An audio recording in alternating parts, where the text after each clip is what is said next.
on to the 5-4 Kansas City Chiefs taking on the 5-3 Las Vegas Raiders. This is a sneaky big game for the AFC West title, right? Both these teams are half a game back of the Chargers or one game back of the Chargers. So at the moment, Puma, who do you got winning this game? And I want to talk about Patrick Mahomes as well, and maybe we should lead off with this. He seems, for me, and this is a year-long saga now where Patrick Mahomes doesn't seem to be all there. And what I mean by that is, I feel like the league has somewhat caught on to what the Chiefs are good at, and they've never evolved. Especially Patrick Mahomes has never evolved into that next step, right? I mean, I've watched New England and Tom Brady for 20 years, and every 3-4 years, we would somehow switch up the offense so that nobody could kind of catch up to us, right? I mean, it was getting stale, people trying to figure us out, so we'd switch it up, right? There was the 2 tight end system and that offense with Gronk and Hernandez. There was the spread them out, go 5 wide with Randy Moss. There was the run first New England Patriots offense. And it seems that with the Chiefs, they got to a point where the league was catching up to them, and they still never evolved. And I find that a little bit on the troubling side because I thought a quarterback of Patrick Mahomes' stature would have been able to figure out how to attack these defenses, right? I mean, we're 9-10 weeks into this season, and they look even more incompetent than they did week 1. I'm a little concerned about Patrick Mahomes, and I think he might be injured as well. I don't know if you picked up on this on the game the other night, but did you see him limping on some of those plays? Yeah, he looked dinged up, but your eyes weren't deceiving you. Towards the end of that game, he was kind of hobbling around the field a little bit. So it's definitely something to keep an eye on, especially because he does generate plays with his legs. Like he can move the sticks and Jay, just to piggyback off of the Mahomes stuff, like. If you go back, you can pull the receipts to his draft profile when he was just a prospect going into the NFL draft that year. The comp on him was actually Jay Cutler. And, the comp was great arm, will force it into tight windows, cause turnovers, is going to be a gunslinger kind of deal. And we didn't see that the first couple of years of his career because he was doing these backyard plays and no looks, and the NFL wasn't used to that.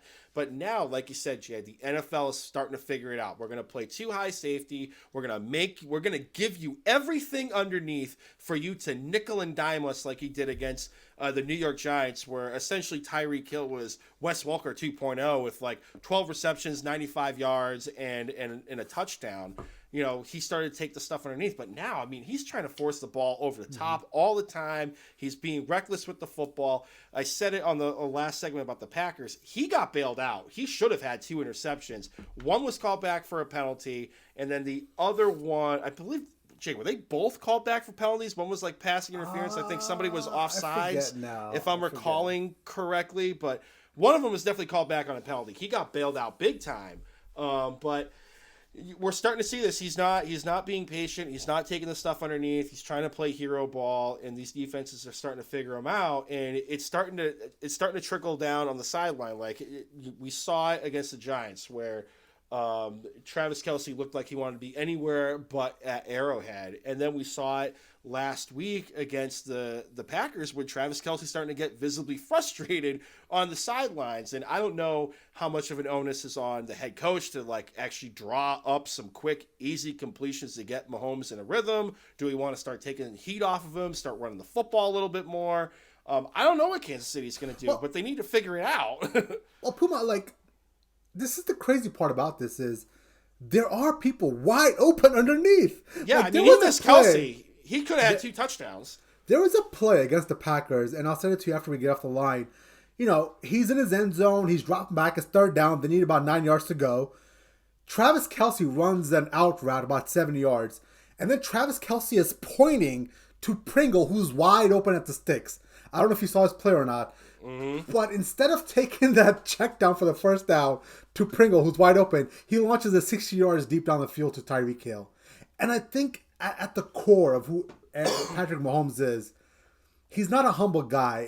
I have this issue with him and his family, and I feel like, being around that every single day, I'm sure that seeps into his psyche as well, into what he should be living up to. So it's not cool or sexy to check it down for 5-6 yards and get the 1st down and dink and dunk and do a 17-yard drive for a touchdown. but it's fucking cool and great for the brand if I'm bombs away, throwing 60 yards to Tyreek Hill getting touchdowns. And I think that's what his biggest issue is. He's trying to live up to his caricature of himself, and he's trying to be the GOAT. He's trying to be Tom Brady in year 3. And what this dude doesn't understand is it takes years of patience and hard work to get to that level instead of just doing a one big shot with these big throws to Tyreek Hill. Yep.